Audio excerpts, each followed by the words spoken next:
that President Maduro knew that he was going to be kidnapped, the that the leadership that it is in place now in Venezuela, it is a leadership that is loyal to President Maduro. It is a leadership that knows that they need to secure President Maduro's liberation. They continue to recognize Maduro as the constitutional president of Venezuela, and they continue to recognize the Bolivarian project, and specifically the communal project that Hugo Chavez began and that Maduro continued to promote.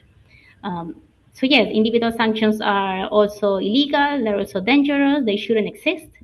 Uh, and I think they should be lifted as well as any other sanction against Venezuela. Question? We have a question from the audience. Okay, the microphone's on. Go ahead. Oh, yeah. So it feels to be like this is a very similar thing that the U.S. has done over decades with numerous countries, especially ones that move towards a socialist government. And so it's just interesting to hear a similar story that we've seen where we go somewhere and instigate these violent quote unquote protests and use that as a reason to come in. But ultimately it feels like the main goal is to subjugate, to extract resources, to colonize it, just as we've done in America for years. So, my question would really just be, being that we're in the belly of the beast here, and we can call our representatives, and we can try to work with organizations that are supporting your country. What would you say would be the most impactful things that we can do within the next few months from inside of America? Thank you for that question. I think it's so important that as people who are living inside the United States and are U.S. citizens, that you make that question, that you think about that. I've often said that one of the main things, one of the most important things that anybody can do, people like me, people like you, who are in this field of journalism and activism and all of this, one of the main things that we can do is always try to overthrow the narrative against Venezuela.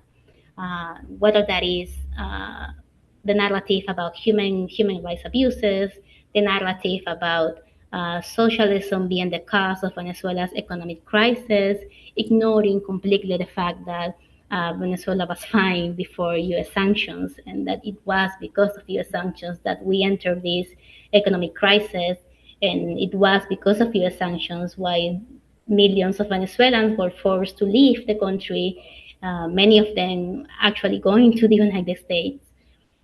So I think it's important that we always find ways to make sure that the general population in the United States gets to know this, gets to know what is actually happening, what actually happened in Venezuela, that they know what U.S. sanctions actually mean, what is the real impact that they have on populations, that they know how the Bolivarian Revolution was actually a project that was simply about dignity, it was simply about improving people's life, it was simply about recovering sovereignty, it was about standing up for justice, it was about regional integration, it was about global South unity. It was about imagining a future in a world in which people weren't subjugated to one superpower, to one economic military superpower like the United States. So I always think that the best way to try to fight all of this, it is always a narrative. And actually, when the genocide in Gaza began a few years ago, and we were all watching these horrible images on social media, and people began more and more aware of what Israel actually was and what it was doing to the Palestinian people, I think that is something that confirmed to me that indeed the narrative is so important. Because before the Gaza genocide began, there were still the majority of the planet, the majority of the people, especially the people in the United States, had no idea what actually was happening in Palestine. They had no idea that Israel was a genocidal apartheid state.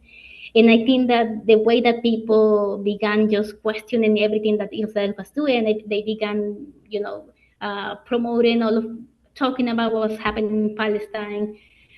Changing the narrative has been so important because it maybe it didn't end the genocide, but it definitely changed people's mind. It definitely made people see things more clearly. It made them realize that Israel and the United States are the enemies.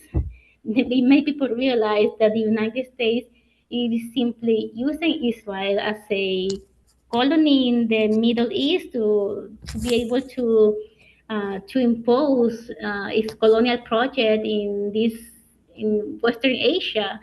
I mean, I think that was so important. So I do believe that always trying to find out the reality about Venezuela and exposing all of that is so important.